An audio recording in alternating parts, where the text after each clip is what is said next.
Thursday, April 16th, which also means the final day of the regular season in the NHL, which also means playoffs is upon us.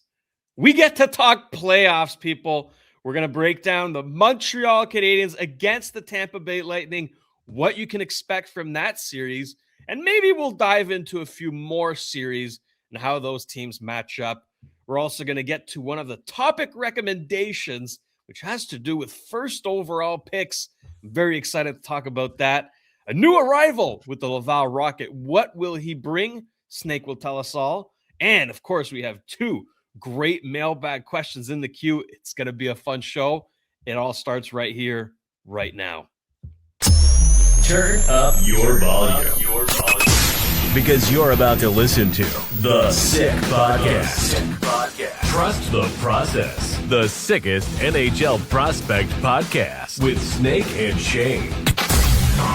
With the 5th overall selection in the 2024 NHL Draft, the Montreal Canadiens are proud to select Ivan Demidov. It's gonna be sick.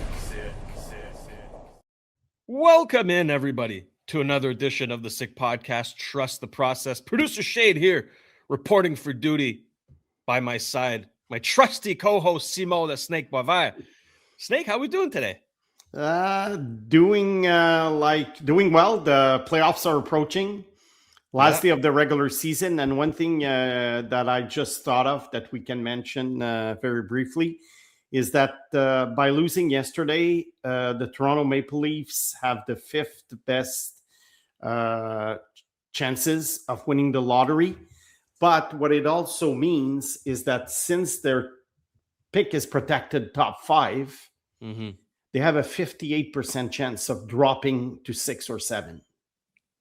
So right now, they have less than a 50% chance of keeping their pick. Otherwise, it goes to Boston if it falls to 6 or 7. Could you we imagine shall that? See in about 3 weeks, I think. The lottery is supposed to be, I think, on May the 4th. Nothing official yet. Yeah, it's usually early May, but I mean, we're going to look back on this. If it does happen, right? The 6th overall pick for Brandon Carlo. Oh, sorry, the 6th overall and Fraser Minton for Brandon Carlo. That's one for the books. We're never going to let them live that one down. No. But look, the Leafs are giving themselves a chance to, stay in the top 5. Yeah. However, they're going to have to give up next year's first anyways. So, that's well, if they keep, let's make it simple. If they keep their pick this year, they don't have the 2027. They don't have the 2028 pick. It's going to be a tough rebuild. We've talked about it a few times on the show. It's going to be a tough rebuild. I like following rebuilds, but is it going to be an interesting rebuild to follow? I don't know. When you don't have first-round picks in back-to-back years, and which could potentially be high picks, there's no rebuild. Wow. Yeah. For Brandon Carlo and Scott Laughton, if anybody needed to be reminded. Scott Laughton, who went to Philadelphia. Yeah. And was then traded to the Kings for a 3rd round. Yeah, then traded to the Kings. Just phenomenal asset management through and through. Just terrible. My goodness. But yeah, we're gonna talk about it some more here once the draft lottery rolls around. And once the draft lottery rolls around, that means the draft is almost upon us, which means we're gonna be talking draft around here. Okay, we're gonna get into all of the nitty gritty, Snake's sleepers. We're gonna get to the top players. Potential targets for your favorite teams, you'll just have to tune in. But for today's Snake, we're focused on playoffs. Because they're starting this weekend. Saturday, April 18th is the first official day of the playoffs. According to many rumors, the Montreal Canadiens will be facing off against the Tampa Bay Lightning for Game 1 in Tampa on Sunday afternoon. There is a concert going on Saturday in Tampa, so we can nix that one. Most likely Sunday, maybe Monday. Time will tell. That doesn't matter, however, because we know which teams are playing against each other. Snake, where do you want to start off with breaking down this matchup? Well, first of all, I know, and I've seen it in the past, whenever the Habs play a game in the afternoon on the weekend during the playoffs, fans here are always mad. Yeah. And I think it's the same thing when a Canadian team plays in the afternoon on the weekend, whether it be, Edmonton or Toronto or Ottawa. One thing that happens is that, yes,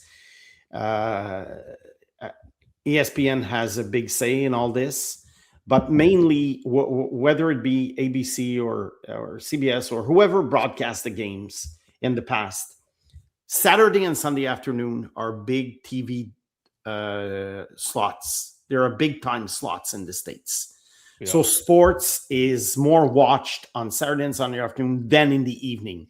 They don't have that hockey night in Canada tradition that we have. And I know most fans would like to see the Habs playing on Saturday. It's going to be impossible because of that concert thing. But that explains why you're going to have the Habs play afternoon games on the weekend. It's because of the how popular sports are on TV. Now, obviously, ratings are going to be better in Canada. We all know that. Yeah. But for some reason, American television has always ruled scheduling when it comes to the NHL, even though the NHL is per capita more popular here. No debate to be had there. We should get confirmation on all the matchups and the schedules later today, but as we are recording this, it's a little before noon, so obviously no new information. However, if we can, rely on one of our colleagues, Jimmy Murphy of the Eye Test, who basically said, yeah, the game will likely be Sunday afternoon. So with that settled, Snake, the Montreal Canadiens and the Tampa Bay Lightning are two of the most talented teams in the NHL. Obviously, they finished, I believe, 5th and 6th in the league, respectively, in the regular season. So juggernauts, right? Like very, very good team that probably shouldn't be facing off in the first round. Yeah. Gary, fix your format. Anyways, the Habs are young, skilled, fast, right? They're fun to watch. And the Lightning are the experienced, gritty team that's done it before. Which kind of camp do you fit yourself in? Like, are you more of like, okay, youthful exuberance, maybe a little naive, right? Just go out and play and show out your skills, or, you've been there, done that, you know how to win? Well, the Habs made the playoffs last year. So obviously, although it's a very young team and there are rookies on the team, they still made the playoffs last year with key players. And even Suzuki and Caulfield were in the Stanley Cup Finals in 2021. So it's not like this is a totally inexperienced team. But if I go back to young teams that became powerhouses in the NHL, I can go back as far as the Islanders in the 70s, the Oilers in the 80s. But let's take the Chicago Blackhawks, more recently, and then the Colorado Avalanche. Most of those teams, and if not all of them, have gone through growing pains in the playoffs. It's very rare that a team will simply pop out with a bunch of young players and then reach the Stanley Cup Finals with a bunch of 20, 21, 22-year-old players. So you usually win with older but not too old, experienced players. Yeah. And Suzuki and Caulfield, I consider, are part of that group. But we always say there's like two young groups with the Habs. The Suzuki, Caulfield, Dobson, yeah. Exactly.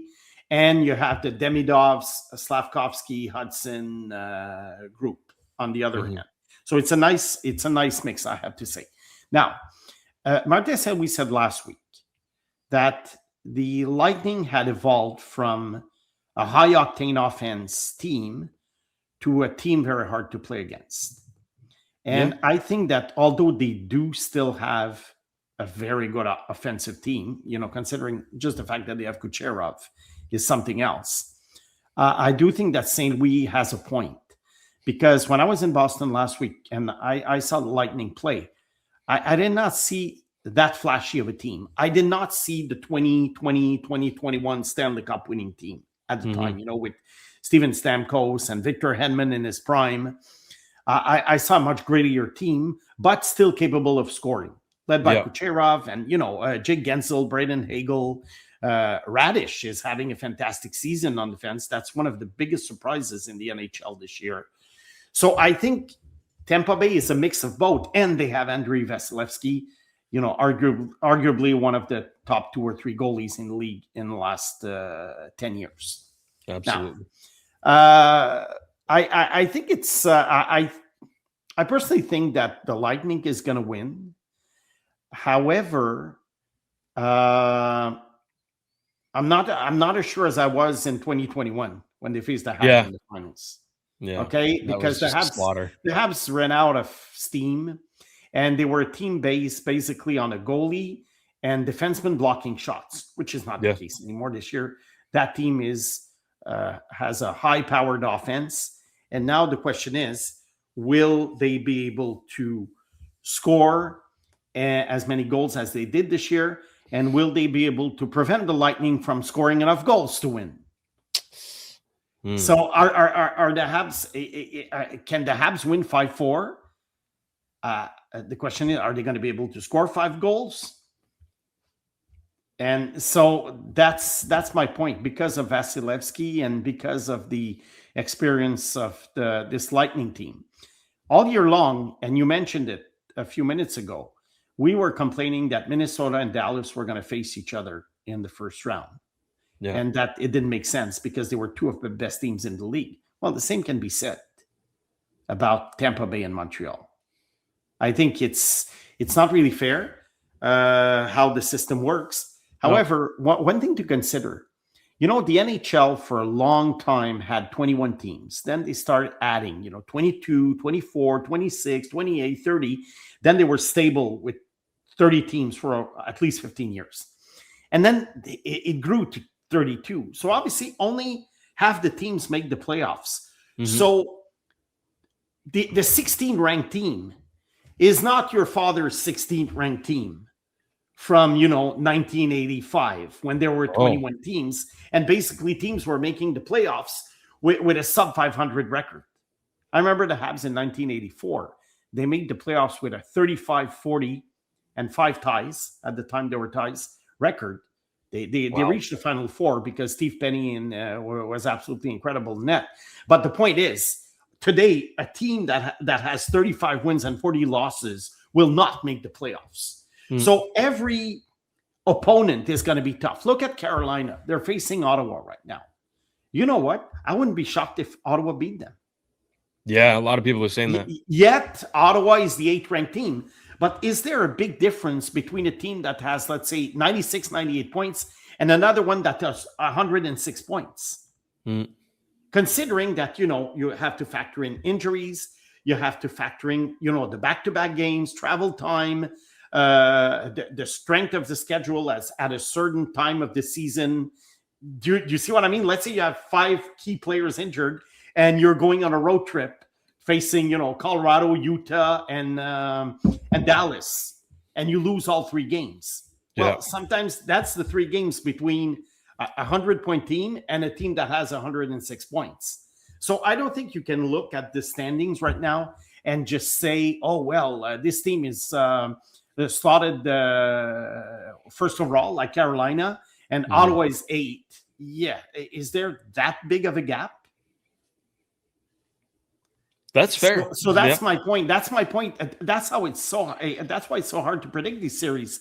And like I said, a lot of people, I think they still see the 8th seed as a so-so team. The 8th seed is not a so-so team. So I know it's not fair that the Habs play Tampa, but who else could they have played? And you're 100% confident that they're going to win. So we see the difference between the East and the West, however, because the Colorado Avalanche will likely be facing the LA Kings. Yes. So Yeah. there's your slaughter, right? That's a there's your so-so big team. difference. But that is the I agree. definition of a very so-so team. But the West is just the. I think Columbus. Connor McDavid said it best. Columbus, It's a pillow Washington fight. could have done a better job than LA. Absolutely. Yeah. Absolutely. There's no debate there. So Mhm. look, this year was just weird Yeah. in that sense. Like, even if it was 1 versus 8, 2 versus 7, right? Go back to the old format. You still have that matchup. It's still weird, right? You would almost have to be 1 versus 16. Yeah, 116 would have been versus perfect. 15. They're not going to go back to this. They did it for a few years, a long time ago. They're not going to go back to this because the reason why they were able to do it back in the day is that most teams were all located, east of Chicago, let's say. But now expansion has taken the teams further south and further west. Mm-hmm. So I think they want to avoid these, Canadiens Anaheim matchups, let's say, and then you have to do a 2-3-2 series instead of 2-2, 2-2-1. So sorry, 2-2-1-1-1. So look, it sucks, but that's what it is. I would love to see the 1 versus 16 format. That would be the most fair, but again, travel is. Unfortunately, we have yet to discover teleportation. The day that we do, however, well, maybe Gary will reconsider. But for the time being, it's still this weird divisional, wild card matchups, whatever the hell. Back to the Habs versus the Lightning, though, Snake, because I want to dive into a little more into the discussion of experience versus youth, because I think that's the headline for this series, right? Mm-hmm. The difference between the regular season and the playoffs is that the playoffs is a chess match, right? In the regular season, it's more like checkers. You just want to win the game. In the series, however, you have to win 4 games against the same team in a short amount of time, which means it's completely different. Like, you don't play it the same way. There's mental games being played on the ice on top of the actual game. In your opinion, how does experience factor in a playoff series like this one? I think experience sometimes can be overrated. And like I said, it's not like the Habs have zero experience in the playoffs. Yeah, but the Lightning have rings. That's where the difference is, right? Yeah, but not all of them. I mean, we're there 5 years ago. And I think what it is, I think it all comes down to, I think that's my definition of experience. Experience is when you're playing a chess game, you have to know when to do certain things. So what do you do at the beginning of the game? Do you forecheck like crazy to make the other team like so exhausted? Or do you keep all your energy for the third period? When do you open up the game a little bit? What do you do when the score is tied? It's all these kind of things that teams are used to seeing in the playoffs. And teams like Tampa are used to seeing in the playoffs. And teams like the Habs or the Senators are not as used to doing. So I think that's what I chalk it down to when it comes to experience. It's more like having seen things before, but first and foremost, in the playoffs, you need toughness. You need stamina. Because every player is going full throttle. And one thing when you play the same team, there's no advantage like you have during the season. We played last night and we have to travel to go to Tampa Bay, and Tampa Bay has been resting at home. You don't see this in the playoffs. Every team has the same schedule. And as the playoffs go on, well, a team that obviously will win in 4 or 5 will be well rested for the second series. And that's why very often the first round is crazy. There's lots of game 7s. Yeah. And then as it goes on, you see these sweeps. And you're thinking, well, it shouldn't be that way, because as we get closer and closer to the cup, the teams are supposed to be stronger. But then you see more sweeps very often in the quarterfinals and the semifinals than in the first round. Yeah. So some will say, "Oh, I've heard the argument. Well, they're division rivals." No, I think it's more that everyone at some point is not on the same rest schedule. It's very tough if you have, let's say, Minnesota and Dallas goes to 7 games. Let's say it does. It's going to be a tough battle. Then they face Colorado. Let's say Colorado sweeps LA. They've had a week off. Yeah. And then as the playoffs go on, it really helps. So so that's why I say I think it's toughness, it's stamina, and and that's what I'm a little bit concerned about with the Habs. Okay. So and this I is think a I'm not the perfect only one. transition. This is pretty much what everyone is saying. Yeah. Absolutely. I wanted to talk about this with you, and you're killing those transitions, Snake. You've been on top of your game. Grit and toughness is I guess a little vague in a sense, right? Because some people see it as, oh, you got to crush guys like Tom Wilson. Other people see it as you got to win your puck battles. You got to outmuscle your opponents, move them out the front of the net. How do you kind of situate yourself in, and how both teams compare in your opinion? Well, I think I think puck battles are very important because very often they will result in a goal, or at least a scoring chance, and or a turnover. So I think to me this is very important. Never give up. I was in Boston last week for a 15-year-old player showcase, and there was one player on the ice. I was at ice level. I'm right behind the net. I see the guy the way the way I see you right now on my screen.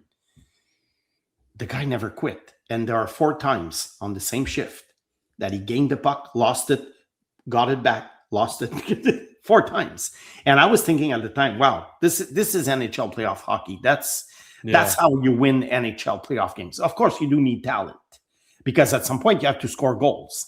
So that's what the Habs do have, is that they can score goals. So if the other team makes a mistake, or if the Habs play hard and they create scoring chances with winning puck battles and everything, they can actually score goals. Yeah.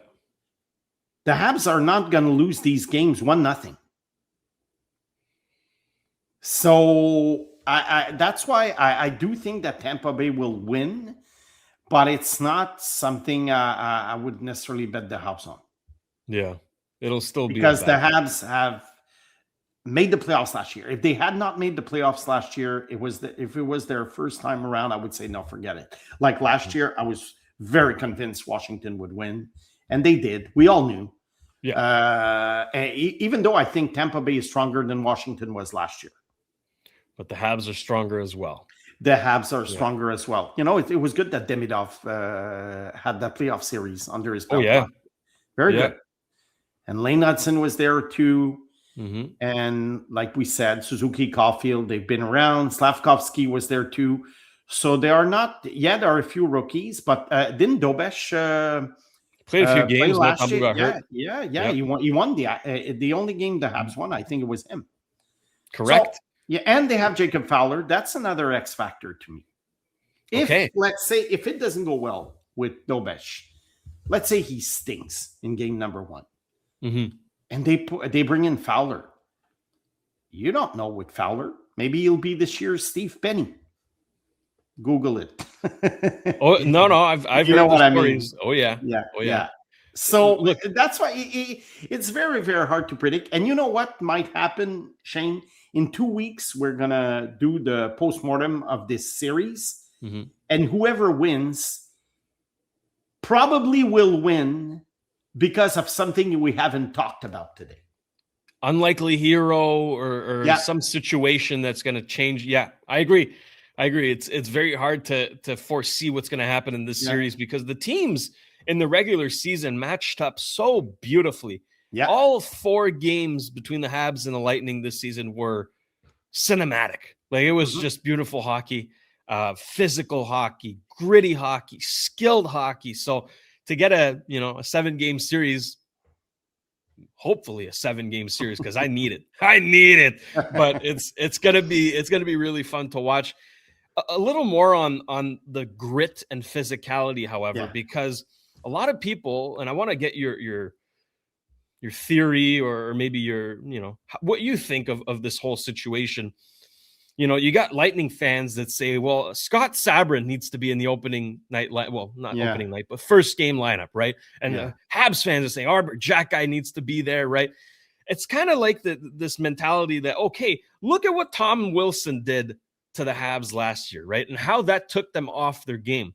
The only difference is Tom Wilson is also a really, really skilled player, right? Exactly. Which Sabourin is not. How do you balance that? Yeah, which Sabourin is not. The problem with these guys is that you're always hoping, especially with Sabourin, you're always hoping that when they're on the ice, yes, they can, create some kind of spark for the team, but you're also at risk of them making a key mistake or taking a penalty that will lead to a goal. Correct. So you have to be careful with these guys who are not that skilled. Because, like for instance, a player Montreal fans know very well, Michael Pezzetta. Mm-hmm. You couldn't really send Pezzetta on the ice. Yeah. In the playoffs, because you're always holding your breath that they're basically playing 5 against 4 or 4 against 5. So in that sense, the tough guy thing, I don't know. I saw Sabourin last Saturday. Obviously, he didn't impress me. But he never impressed me. But he's a tough dude. I think what happens with the tough guys is that the older they are, the more intimidating and mature physically they are. Corey Perry is 40 years old, but he's still, an SOB. Nick Paul is 30. Nick Paul is a monster. Zemgus Girgensons is also a very big, tough guy. He's 31 years old, 32 years old, almost. Yanni Gourde is a tough player. So you have Anthony Cirelli is 28. So it's all mature guys when you think about it. And it's always very scary because at some point, these guys will lose it. So you can't have a team that's too old, because then, I remember the Kings towards the end, after their Stanley Cup runs, they had an old team. Yeah. So, Dustin Brown was getting old, and these guys were getting old. So a tough guy who runs out of steam very quickly is not useful. Mm-hmm. But give me the tough 30-year-old before the tough 21-year-old guy. I think that's fair. That's fair. Snake, last thing I'll ask about this series, and of course, this is our preview, because when we come back on Monday, the series will have begun. Yeah, one game. So, but last thing before we move along here, X factors for this series. You mentioned it that, the X factors might be a little unknown or flying under the radar. What are your what are your X factors for this series? My X factors, it's crazy. I just mentioned it. Jacob Fowler getting in at some point. I don't know. The reassurance that you have this competent backup, however, it makes a big difference for the team, right? For Dobesh, it's competition, so it might elevate his game. For the players, you're like, well, whoever we have behind us probably is going to give us a chance to win. So I think you're fair in saying that. Well, also I feel that rookie goalies are not as. I think it's worse to be a rookie forward or defenseman in the playoffs than being a rookie goalie when it comes to lack of experience. I like that, because a goalie just has to stop pucks. Okay, the shots are going to come, so there's no chess match with the goalie. You stop the puck, and that's why so many rookie goalies were successable. Ken Dryden, Patrick Roy, that Steve Penny, Jordan Bennington. Jordan Bennington. So I don't. So I wouldn't be. I would be very comfortable with Fowler in net. But look, we don't know. I think the other X factor to me is Lane Hudson, and I'll tell you why. Because Lane Hudson is, with Kucherov, the most talented player on the ice. Yeah. Of all the guys on the ice for Tampa and Montreal, Kucherov is number one, and I think Hudson is number two in terms of talent. If Hudson is able to do what he does during the regular season, he could create a lot of headaches for the Tampa Bay defense, which I wouldn't say is extremely fast, young, and mobile. No. I wouldn't call them fast and mobile and young. So I think that's the X factor. If Hudson is more discreet, then the Habs lose a very important weapon. If he can create the plays that he usually does during most of the games in the regular season, I think that's the X factor for the Habs. Yeah. It's hard to argue because the with rest, Suzuki, Caulfield, look, they'll get their chances, and it's very random to try and predict. Are they going to score or not? Because from one series to the other, very often you look at a team that wins the Stanley Cup or reaches the finals, and you analyze the 4 series. One series, certain players are good. The next series, they're not as good. Then they bounce back. So trying to predict if Nick Suzuki and Cole Caulfield are going to be productive is very hard, because you know what I mean. It's a very short sample. It's one team. You play like between 4 and 7 games, and it's too small of a sample. But Hudson being Hudson, it's all about. I think he's going to be an important factor in this series. And you talk about relentless, effort and all that. He's got that, right? The player you saw in Boston, winning a puck battle, losing the puck, but winning it again and losing it again and winning it again. That's Lane Hudson. He never stops. He never quits. That's a major factor for the playoffs. I'll add 2 more X factors to the list, however. I'm curious. The first one being the power play, because the Tampa Bay Lightning were the most penalized team in the regular season this year. They love taking penalties. All right. They have no problem doing that. Their penalty kill is very good, however, but the Habs power play could make the difference in this series. The second one, Ivan Demidov. Yeah. They're going to need secondary scoring. They can't rely solely on the first line. The second line is going to need to chip in, and he's the key there. Those are my X factors for this series. Comment down below in the chat section. I think you're right. What your X factors will be and your series predictions. It all starts this weekend, folks. Let us know your thoughts. I have one comment before we go, and that's kind of a bold prediction. If the Habs beat the Lightning, I think this is the beginning of the end for the Lightning. Ooh, that's what it'll show, because they do not have a young team. And at some point, I knew that Brisebois has made some great trades, and they keep, trading these first-round picks. I get it. It works, although they haven't won the Cup in 5 years. It works because they have a very good team, but they have an aging team. And and every good team that goes downhill at some point, there is a particular moment where you go back and, that's when the downhill started. Yeah. And let's not forget, they've lost the last 3 first rounds that they've been in. Exactly. And very often when a younger team beats them, it means that the torch has been passed. Okay. So if the Habs win, I don't see the Lightning necessarily bounce back in the playoffs in the next 2-3 years. I think it's just going to be a slow descent. But as long as they have Kucherov at 130 points, they're not going to miss the playoffs. But I think you get my point. Yeah, I think that's fair. I think that's fair. So sticking with the playoffs. Now, not every matchup has been confirmed yet, but we do know a few. Which other ones are you going to be most keen on watching, Snake? Well, I'm not a big fan of the Carolina team. Neither am I. I don't think they're that interesting to watch, but I'm intrigued by the Senators. They've been playing very well.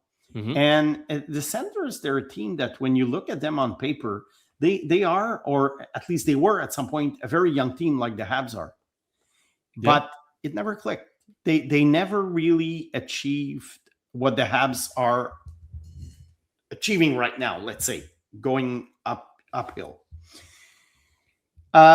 Is that the year where the Senators finally win a round or two?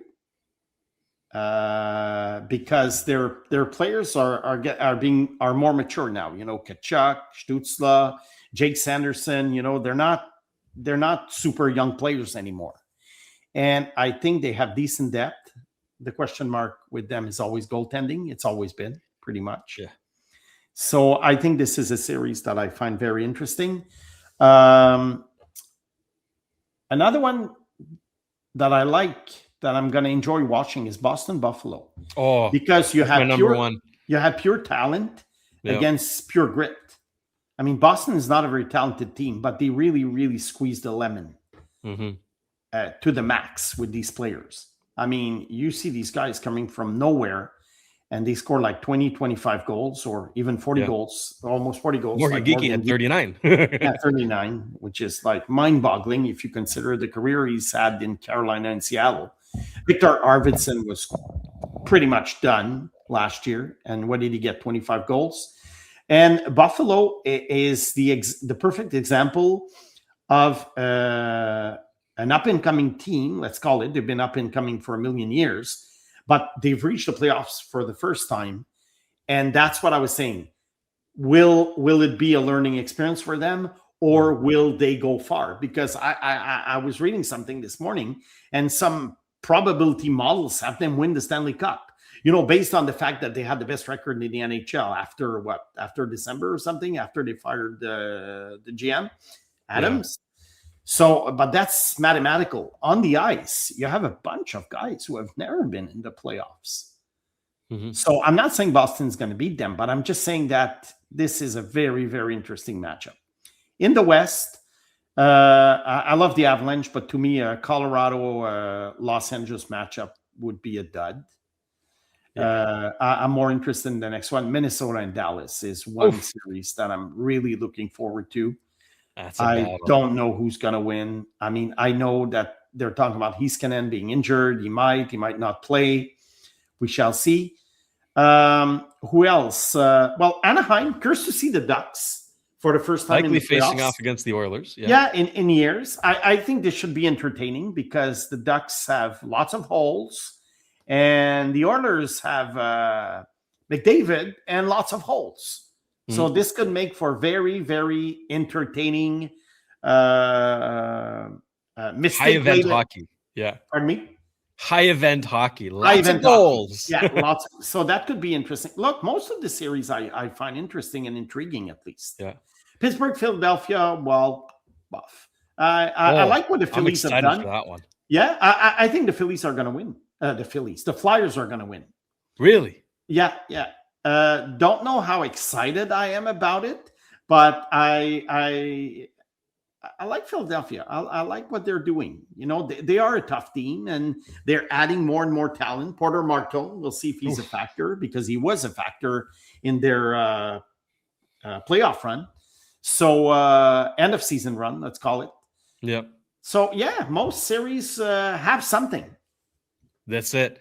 Yeah. Listen, my prediction for the Cup at the beginning of the year was Colorado, and I stick to it.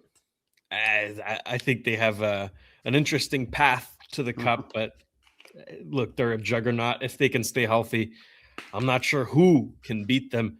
But Snake, I'm like, the Pittsburgh Penguins are a really interesting team to me. Sidney Crosby in the playoffs, never bet against that guy. Never.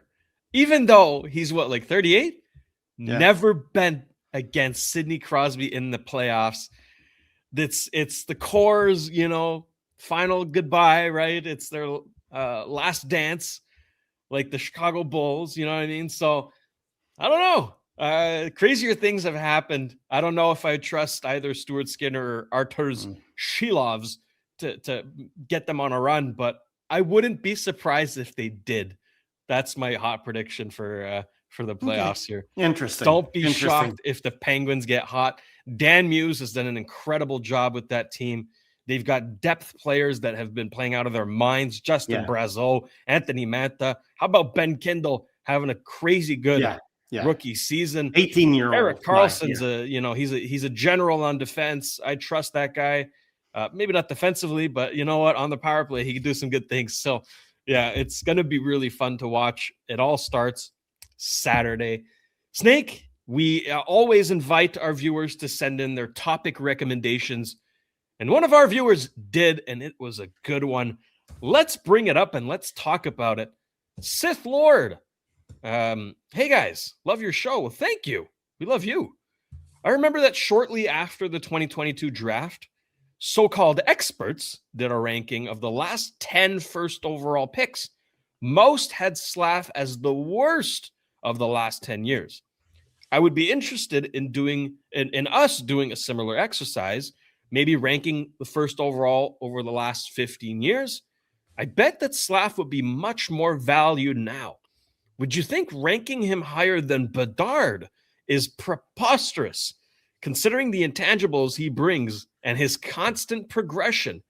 Thanks for considering my question. Sith Lord, this is a great topic. Yeah, we're actually going to bring up the last 16 because I wanted to include the the run that the Edmonton Oilers went from 2010 to 2012. 3 first overalls back-to-back. So anyways, we can break down these names. Snake, Where do you want to start? Well, what I want to say first is that the article our Sith Lord friend is referring to was in The Athletic about 3 years ago. And they were ranking the number 1 picks according to how they were perceived before the draft. And that's why Slav was ranked last. Yeah. And at the time, Slav he had I think 1 season under his belt. But the object of the exercise was not to predict their future necessarily or rank them according to what they had done so far in the NHL. It's more like how they were perceived. And I'll break it down, the top 10, the way it was perceived. McDavid, obviously. Bedard, number 2. Matthews, number 3. Number 4, Rasmus Dahlin. Number 5, Alexis Lafrenière.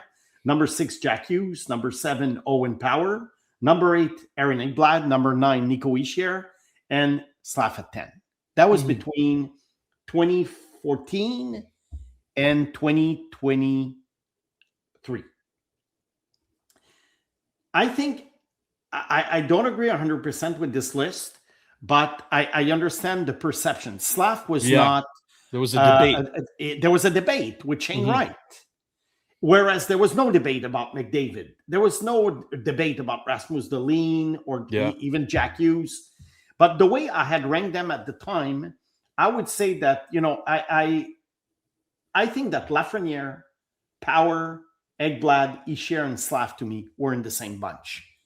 So I would not necessarily have ranked... I had Slav ranked number 1, by the way, but I would not have ranked necessarily Slav behind Aaron Ekblad or Owen Power or even Lafrenière.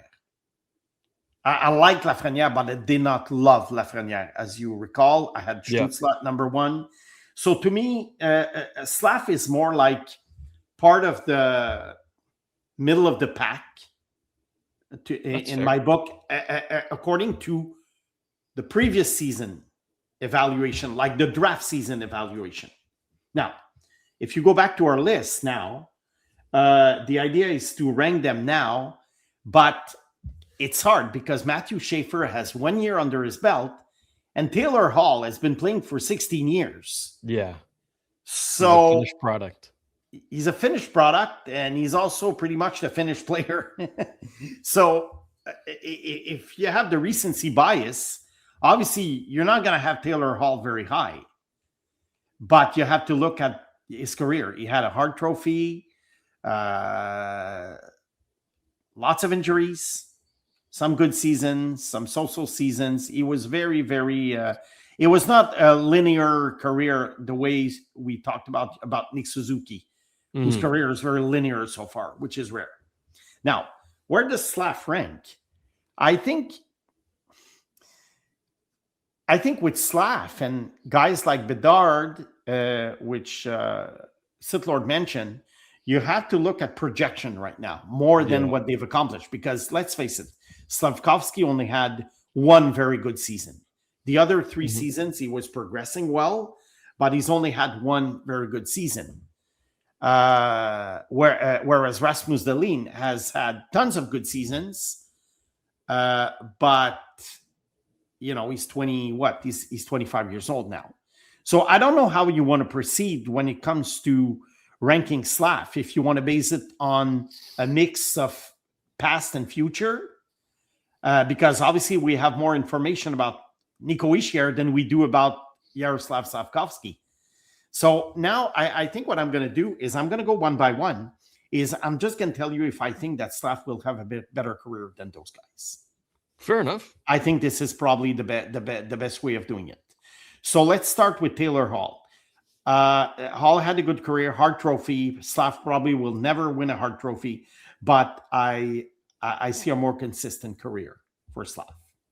Yeah. Ryan Nugent Hopkins, he had 100 season point, but in general, I know he was playing behind McDavid and Draisaitl, but still, the guy has never been a high impact player either. He's not the biggest guy. He never had like a lot of great seasons statistically. So I do think that Slav has the potential to be better than Ryan Nugent Hopkins has been. Yeah. More impact, let's say. We're talking about impact, not just stats, but impact. Exactly. Neil Yakupov, shall I say? Yeah, that's easy. Nathan McKinnon, that's easy. No.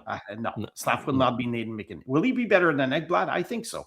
Aaron Ekblad, I've never been crazy about him. He's okay. I mean, I know he won the Stanley Cup, but he's never been, a Norris Trophy contender or anything.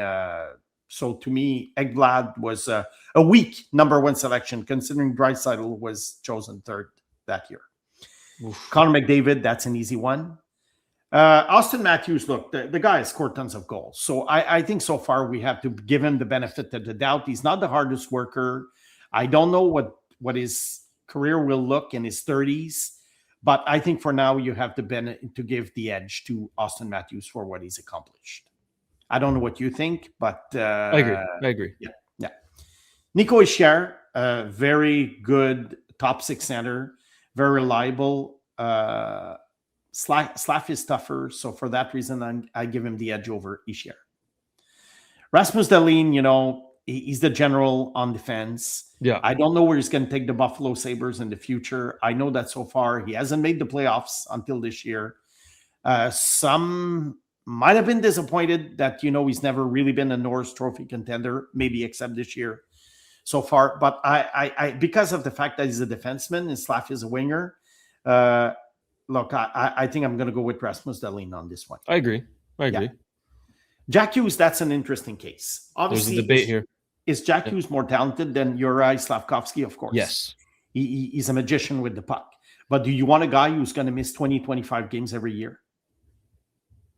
And who doesn't bring physicality to the table, although he can score 80, 90 points? I think there's a debate here. Not sure yet. Although Jack Hughes, he's an offensive force. When he's on the ice, you can't deny that this guy controls the game. But because of the fact that he's always injured and Slav seems to be a much tougher cookie, I think there's a debate here. I don't really know where to rank them. I think we need more data on these guys. Alexis Lafrenière, kind of a good Slav comparable in a sense. Mm-hmm. But I think even right now, I think even if Lafrenière is older and he had a good season, I do think that Slav is a better player and will be a better player. Agreed. Owen Power, a weak number one pick in a weak year. Very weak draft. Yeah. Very weak. It was a COVID draft. A lot of teams hadn't played or barely played. Owen Power has emerged this year as a good defenseman. Mm-hmm. But the first few years, I didn't really like the guy. I thought there were issues with his skating. I didn't think he defended very well. This breakout year that he had, is it going to continue or not?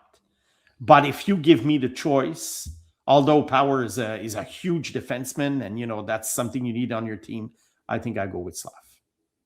Agreed. For the future. Connor Bedard, the question from Sith Lord. Yeah, these guys, you can't really compare. I mean, one is a scoring machine. He's an offensive dynamo. He's been playing on a very weak team for the last 3 years. He's small. He's small. What will he do in the playoffs? That is a concern to me. But look, because of the potential offensive production that this guy might have once he has NHL wingers playing with him, I think I go with Bedard. What do you think? Yep, I'm on the same page. Yeah. He has the potential to be a game breaker. You know what I mean? So yeah, but they're complementary players. He needs help, though. Help. They're complementary players. It's very hard to compare Bedard and Slafkovsky. Much easier to compare Slafkovsky to Lafreniere, let's say. Yeah, same role, I mean. Same position. Yeah. Mm-hmm. Okay, and I think the last two easy. That's an easy. No, generational, ridiculous. Yeah. So they're going to be the Hart and Norris Trophy contenders for 12, 13 years. So no. So I think it's not bad. I think it's not bad considering. And I remember saying at the time, I said usually you have a 50% chance. When you draft number one, you have a 50% chance of getting the best player in the draft. Mm-hmm. How did I do it? I just took the last 50 drafts and I just went very quickly. Mario Lemieux, Guy Lafleur, and all these guys, Nail Yakupov. Basically, you have a 50% chance of getting the best player.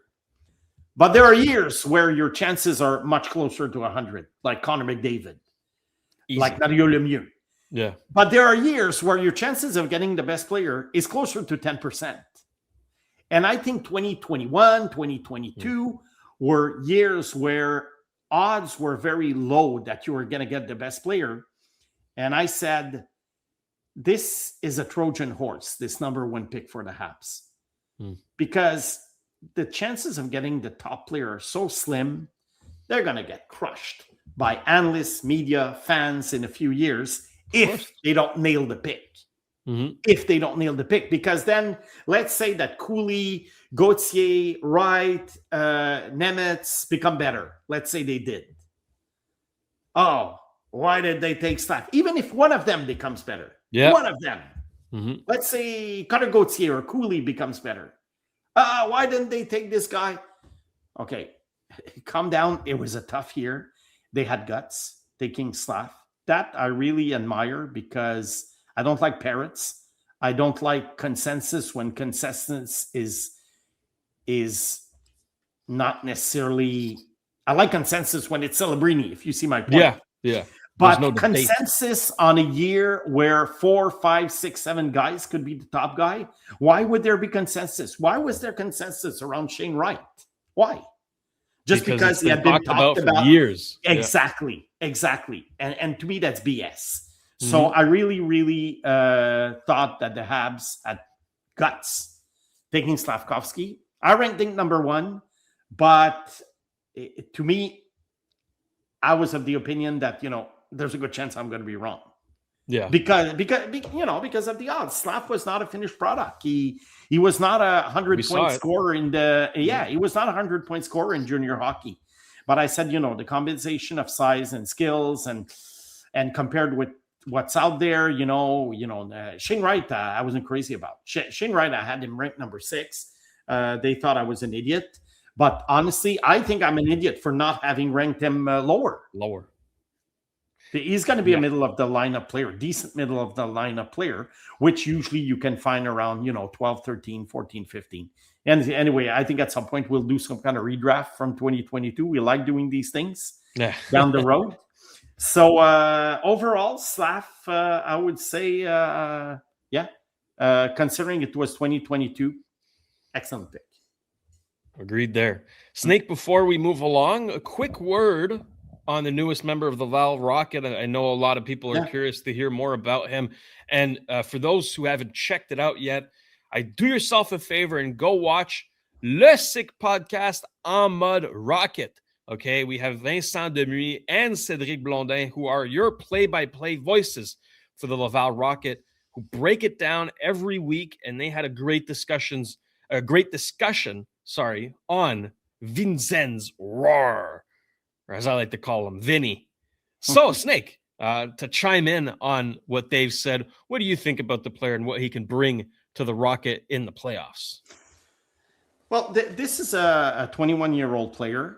He was playing his 21-year-old season, and he didn't follow the usual path because he did play junior hockey, but then he went back to Europe instead of simply coming to America. Now he's coming at the end of his 21-year-old season, so he's a little bit younger than the guys who are on their last year of the entry-level contract that we talked about the other day, Hua, Luke Tuck, and company. I think it's from the same draft as Philippe Méchard. 2022. 2022. Yep. Look, obviously the guy's a long shot. I mean, when you pass the second round, all players are huge long shots to make the NHL. I do not think that will make the NHL.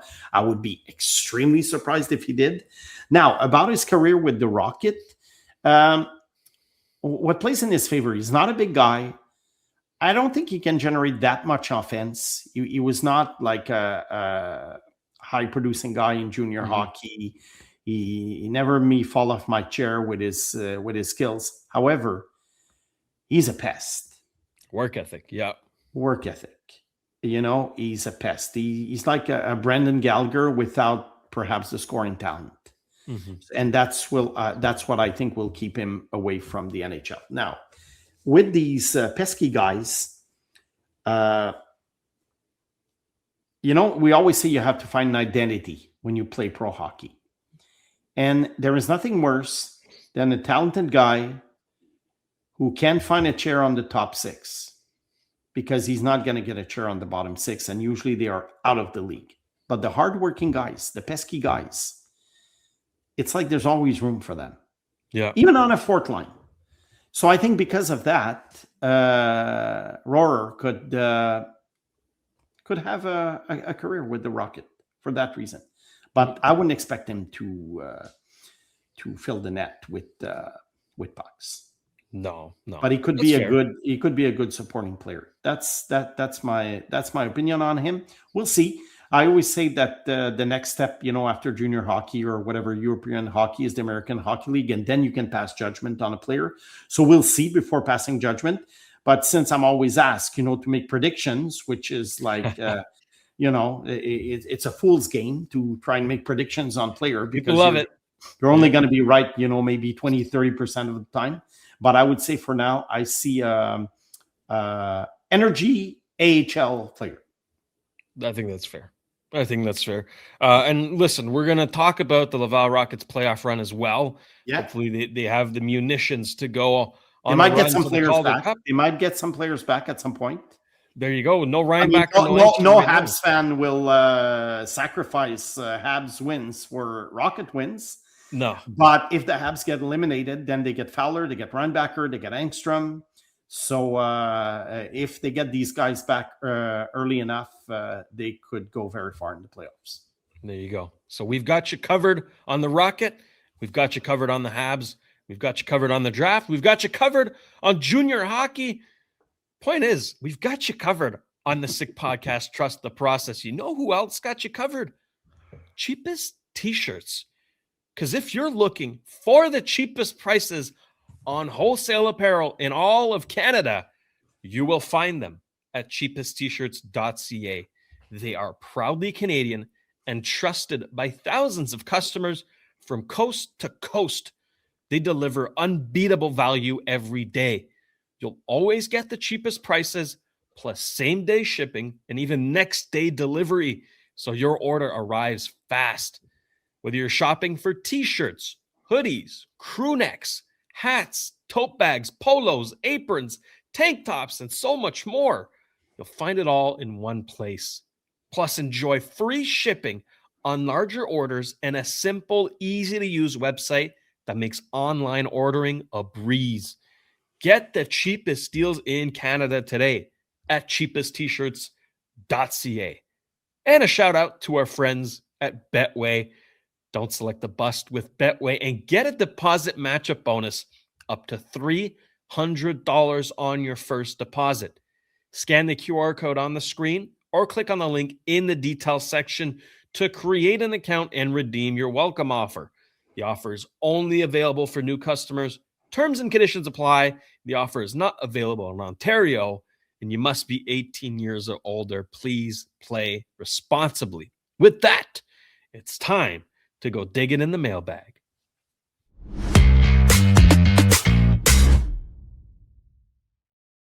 Two great questions in the queue today. The first one coming from our good friend Rick Woods. Thanks for the questions again, Rick. Reinbacker's first appearance should have calmed down some who are still upset about the passing of Michkov for this right-handed D who is playoff bound. Agree on that. However, Michkov did have a 3-point night against the Habs in a game that didn't really matter. Anyways, here's the question. NS, talking about Nick Suzuki here, has increased his point totals by nearly 12% per season, save one season, with the Habs. Second line in infancy, the third and fourth lines retooled after next season. What are the chances Suzuki starts to exceed and maintain over 125 to 130 points consistently?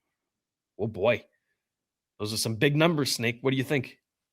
Well, I understand Rick's argument because that secondary scoring is not there yet with the Habs. Yeah. It's not what it's going to be at some point, when Demidov is even better and we get Michael Hage and Zorovsky coming in and maybe Bolduc scoring a little bit more. So potentially trades. And there's going to be trades, probably to improve the bottom six when Gallagher's contract is done.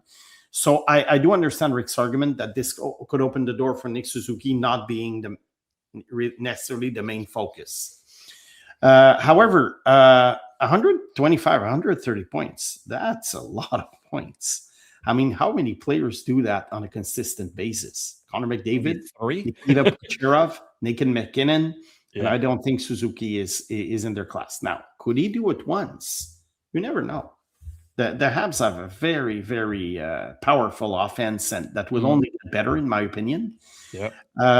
However, Nick Suzuki, although he's not old, although he's durable, he's still going to be 27 at the end of next season. So it's not like, if you look at the curves, a lot of analysts have done these analysis, the curves and points. And of course, it can change because some players are still, look at Sidney Crosby, how effective he is at his age. And probably Nick Suzuki is more in that mold. But the point is already 27. So I don't think he can pile up these 130-point seasons. Could he do it once? You never know. That's fair. I think that's what I think. But 125, 130, wow, that's every year after year after year. Oof, even for McDavid, it's not like McDavid is scoring 160, and McDavid is probably the best forward ever. Yeah. So that's my answer. Yeah, I think realistically we can expect seasons like the one he just had more than 120. But Rick, I love the enthusiasm. I love the optimism. Keep bringing it, and keep bringing the questions too. We appreciate you a lot. Let's get to question number 2 now. I think you're gonna like this one, or maybe not, Snake. I don't know. This one is coming from Flyby Lewis. Hey guys, good podcast like usual. Thank you. Quick question for the Snake. Have you given up on Quinton Musty to become a solid top 6 player? I think since Igor Chernyshov comes with the Sharks, he became less productive. But last five games, he got 8 points to save his ratio. I can't watch AHL games. That's why I'm asking. P.S. Chernyshov is the next Slav. You heard it here first. Oh, okay. Big Chernyshov fan. Okay, that's a loaded question. We're going to start with Musty and finish with Chernyshov. Well, actually, Musty, in the last 15 or 16 games, he scored 10 goals. So I think he's having a good end of season run. I think he has improved on certain aspects because the thing with Musty is that he had a great 18-year-old season in junior hockey, but then his 19-year-old season, there was a bit of turmoil because he asked for a trade when he was in Sudbury. They didn't trade him. I think Mike Greer convinced him, just to go back and do his own business, finish his junior career over there. And then he made the jump to the AHL, and there was an adaptation period. There are some players, like Matthew Schaefer, they jump from junior hockey, they even having been injured all year, and it's like seamless transition, but it's rare. So I think there was a bit of an adaptation period for Quentin Musty, but after the holidays, he's done very well. Now, can he be a top 6 player? I do think he can be a top 6 player because the Sharks have a lot of talent up front. I mean, in terms of their best players, Misa, Celebrini, William Eklund, Wilson. But we can consider these guys tough. And you need a Slavkovsky on your line. And Musty is a tough guy. He can score. I think he's going to be a good complementary top 6 winger for one of them. Hopefully he gets his chance next year. But if he continues and has a good playoff run with the Barracuda, I think his stock will rise. He might start the next season in San Jose on the third line because obviously Kiefer Sherwood will have priority over him. Yeah. And Chernyshov too. And he's the same age. And that's is Chernyshov the next Slav? I have to tell you, Chernyshov, I saw him live in Anaheim between Christmas and the New Year's. And I was very close to the ice. I mean, the guy is scary. You cannot miss number 92. It's too bad when he came to the Bell Center that he was injured on the first shift. It was very scary injury. But he came back very strong. He's going to be, for sure, he's going to be a top 6 guy. He's the kind of guy that you need in the playoffs. He's the kind of guy that you need to pair up with, guys like Celebrini and Michael Misa. I think this is a perfect fit. This is a home run. And could he be the next Slav? Who knows? I mean, they have the same body type. And the way he cuts to the net, he is scary. He is very, very scary. I don't know how many points he'll score in the end. If he'll score as much as Slav does, he's a couple of years younger. But it's not crazy to think that he could be a similar type of player. There you go. Thank you for the question, Flyby Lewis.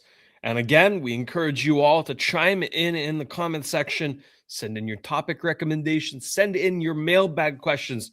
We might just get to it on the next show. Speaking of that next show, we're back on Monday. We're going to talk more playoffs. We're going to talk Habs, all of the above. It's always a good time here at Trust the Process. Snake, do you have anything else to add before we get out of here? I think for Monday's show, it would be interesting to see, besides the Habs players, obviously, how, let's call it, young players or rookies are doing. I agree. Yeah. In the playoffs, because it's going to be the first playoffs for a lot of guys. Obviously not, the guys from Chicago or San Jose, but there's going to be a few rookies in the playoff. Will James Higgins play? That's going to be interesting. He has to. How are the young Buffalo Sabres are going to do? So, since we're a Trust the Process type of podcast, I think it would be interesting to analyze a little bit what the rookies are doing. And of course, the first Habs game, unfortunately for lots of fans, on Sunday afternoon. Yeah. Well, I think they'll make do. I'm not worried about the Habs fans. They're going to tune in. For Simon the Snake Boisvert, thank you to producer Jimmy for another great episode of the Sick Podcast, Trust the Process. I'm producer Shayne. Thank you all for tuning in. We're back on Monday. Enjoy the playoffs. Let's go. See you then. And that's a wrap. Hope you don't miss us too much until next time.